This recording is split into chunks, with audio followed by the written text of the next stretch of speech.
나라를 사랑한 시인 그 다음에 이거야. 윤동주. 그 다음에 이거야. 내가 하고 싶은 일을 잘하려면 어떤 준비를 해야 할까? 재미없을 것 같아.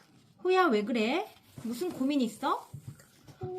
축구를 잘하고 싶은데 무엇부터 준비해야 할지 모르겠어. 축구고. 얘들아, 어릴 때부터 많은 것을 준비하고 노력해서 시인의 꿈을 이룬 윤동주 시인의 이야기를 들어볼래? 나라를 사랑한 시인 윤동주. 현아야, 안녕. 우린 학원 갈 시간이라 먼저 갈게. 다들 가버리잖아. 나도 집에 가야겠네. 함께 놀던 친구들이 뿔뿔이 흩어지자 심심한 현아는 집으로 와 이모방에 들어가 봤어요. 이모방은 책으로 가득해요. 이모는 시인이 되고 싶어 책도 많이 읽고 글도 많이 쓴대요. 현아는 책상 위에서 책 한 권을 발견했어요. 무슨 책이지? 하늘과 바람과 별과 시? 우리 현아가 내가 가장 좋아하는 윤동주 시인의 시집을 보고 있었구나. 마침 이모가 돌아왔어요. 이모는 왜 이 시집이 제일 좋아요? 윤동주 시인의 시를 읽으면 우리말과 글이 얼마나 예쁘고 소중한지 느낄 수 있거든. 정말요? 하긴 제목부터 정말 예뻐요. 하늘과 바람과 별과 시. 그런데 윤동주 선생님은 어떤 시를 썼어요? 나라가 어려운 상황에서 자신이 했던 고민과 생각을 담아 시를 썼지. 나도 고민이 있는데 윤동주 선생님은 어떤 고민을 했는지 궁금해요. 현아가 눈을 반짝이며 물어보자 이모는 살며시 미소를 지으며 이야기를 시작했어요. 좋아, 윤동주 시인의 고민이 무엇이었는지 말해줄 테니 현아의 고민은 무엇인지 이모에게 말해줄래? 네. 윤동주 시인은 우리나라의 북쪽에 있는 중국 북간도에서 태어났어. 그곳에는 우리나라 사람들이 모여 사는 마을이 있었지. 이들은 고향을 떠나 있었지만 나라를 사랑하는 마음은 잃지 않았단다. 마을에 학교를 세우고 우리 말과 우리 역사를 가르칩시다. 좋습니다. 아이들이 자랑스러운 우리 문화를 기억하게 합시다. 이렇게 세워진 명동 소학교에서 윤동주 시인은 열심히 공부했어. 어릴 때부터 윤동주 시인은 책 읽고 글 쓰는 걸 참 좋아했어. 사촌인 송몽규와 함께 어린이 잡지를 우편으로 받아보기도 했지. 몽규야, 나 아이생활 다 봤는데 너도 볼래? 당연하지. 나도 빨리 보고 싶어서 얼마나 기다렸다고. 우리도 이렇게 잡지를 만들어 보면 어떨까? 우리가 책을 읽고 느낀 점을 글로 쓰는 거야. 친구들의 글도 모아서 싣자. 윤동주 시인은 수학교 때 친구들과 새명동이라는 잡지를 만들 정도로 글을 사랑했단다. 그러던 어느 날 윤동주 시인은 동시를 처음 읽게 되었는데 짧은 글로 재미와 감동을 주는 시의 매력에 반해버렸어. 그래서 자신도 동시를 써보았지. 동시 제목 오줌 싸개 지도. 빨랫줄에 걸어놓은 묘에다 그린 지도. 지난밤에 내 동생 오줌 싸 그린 지도. 어제 내 동생도 지도를 그린 것 같은데? 꿈에 가본 엄마 계신 별나라 지동가. 돈 벌러 간 아빠 계신 만주 땅 지동가. 오늘 아니었어, 시작거? 오늘이지. 윤동주 시인은 책을 얼마나 좋아했는지 새벽까지 잠도 자지 않고 책을 읽는 날이 너무 많았어. 또 얼마나 시를 좋아했는지 알려줄까? 윤동주 시인은 특히 좋아했던 백석 시인의 시집 사슴을 갖고 싶어 했는데 더 이상 그 시집이 나오지 않아 살 수가 없었어. 그래도 포기할 윤동주 시인이 아니지. 도서관에서 그 시집을 빌린 후에 며칠 동안 직접 손으로 다 베꼈었대. 두고두고 읽을 자신의 시집을 갖고 싶었던 거지. 그뿐만이 아니야. 윤동주 시인이 살던 동네는 겨울이면 세찬 바람이 불고 눈보라가 휘몰아치는 아주 추운 곳이었어. 그래서 학생들은 교복에 따뜻한 안감을 데워서 입고는 했지. 하지만 윤동주 시인은 부모님이 안감을 대라고 준 돈을 몽땅 책을 사는 데 썼지 뭐야.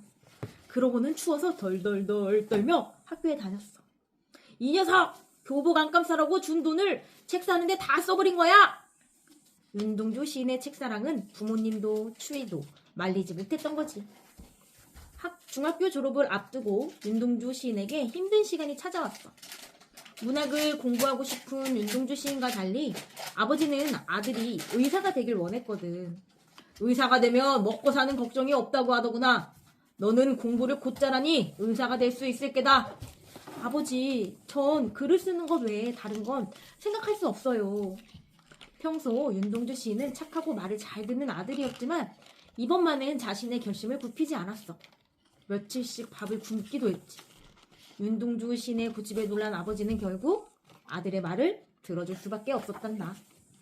결국 윤동주 시인은 경성의 연희 전문학교에서 공부를 시작했어. 그러면서 많은 것을 보고 깨달았단다. 특히 일본의 지배에 고통받는 우리나라 사람들의 생활을 두 눈으로 보게 되면서 윤동주 시인은 고민이 깊어져 갔어. 우리 민족을 짓밟고 괴롭히는 일본의 모습은 정말 끔찍하구나. 우리 말과 글까지 빼앗다니. 이런 상황에서 나는 무엇을 해야 하는가? 윤동주 시인은 자신의 아픔과 이웃들의 고통을 느끼며 시를 썼어. 슬픈 족석, 흰 수건이 검은 머리를 두르고 흰 고무신이 거친 발에 걸리우다. 흰 저고리 치마가 슬픈 몸집을 가리고 흰 띠가 가는 허리를 칠 고통이다. 이 시에서 흰 수건을 쓰고 흰 옷을 입은 사람들은 바로 우리 민족이야. 윤동주 시인은 일본에 고통받고 있는 우리 민족의 슬픔을 시로 표현했어. 또 윤동주 시인은 일본에 적극적으로 맞서지 못하는 자신의 모습을 반성하는 시도 썼단다. 서시, 죽는 날까지 하늘을 우러러 한 점 부끄러움이 없기를. 잎새에 이는 바람에도 나는 괴로워했다. 별을 노래하는 마음으로 모든 죽어가는 것을 사랑해야지. 그리고 나한테 주어진 길을 걸어가야겠다. 오늘 밤에도 별이 바람에 스치운다. 어느덧 대학교 졸업을 앞둔 윤동주 시인은 졸업작품으로 그동안 쓴 시들을 모아 책을 내려 했어. 하늘과 바람과 별과 시라는 제목으로 말이야. 하지만 교수님이 걱정하며 말했어. 지금은 일본이 우리말로 글을 쓰는 것조차 막고 있는데 우리말로 된 시집을 냈다가는 자네의 목숨까지 위험해질지도 모르네. 윤동주 시인은 어쩔 수 없이 자신이 쓴 시의 원고를 후배에게 맡기고 문학을 더 공부하기 위해 송몽규와 함께 일본으로 유학을 갔어. 윤동주 시인은 일본의 작은 방 한 칸에서 지내며 열심히 공부했어. 하지만 일본을 원망하면서도 일본에 유학을 와 있는 것이 마음에 걸렸어. 또 그런 와중에도 쉽게 시를 써내는 자신의 모습이 부끄럽기도 했지. 한때 같이 공부했던 한 친구는 지금 독립투사가 되었고 나와 한 동네에 살던 이웃은 일본 순사에게 붙잡혀 고문을 당했어. 그런데 나는 지금 여기 앉아서 시만 쓰고 있구나. 윤동주 시인은 이렇게 자신에 대한 반성, 독립을 바라는 마음, 고향에 대한 그리움을 담아 수없이 많은 우리말 시를 썼단다. 그러던 어느 날이었어. 일본 유학 중에도 우리나라 유학생을 모아 독립운동을 하던 송몽규가 잡혀가고 그와 가까운 사이였던 윤동주 시인도 감옥에 끌려가게 되었어. 일본 경찰은 윤동주 시인의 시에 일본을 반대하는 내용이 없는지 꼬치꼬치 따졌어. 또 밥도 제대로 주지 않고 온갖 굳은 일을 시켰지. 윤동주 시인은 감옥에서 힘든 일을 많이 겪었단다. 결국 윤동주 시인은 일본의 감옥에서 쓸쓸히 세상을 떠났어. 나라와 고향에 대한 그리움과 사랑을 담아 시를 쓰고 끊임없이 스스로를 고민했던 젊은 시인의 죽음을 모두 안타까워했지. 사람들은 윤동주 시인을 그리워하며 그가 다녔던 일본의 대학과 연희 전문학교, 그의 고향 북간도에 서시가 쓰여진 비석을 세웠단다. 이모, 윤동주 선생님의 이야기가 정말 슬퍼요.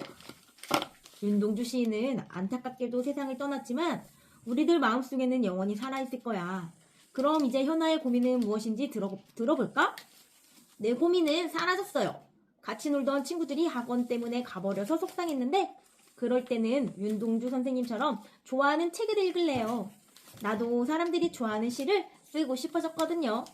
호호호, 우리 현아 멋진데? 이모는 빙긋 웃으며 현아의 머리를 쓰다듬어 주었어요. 끝.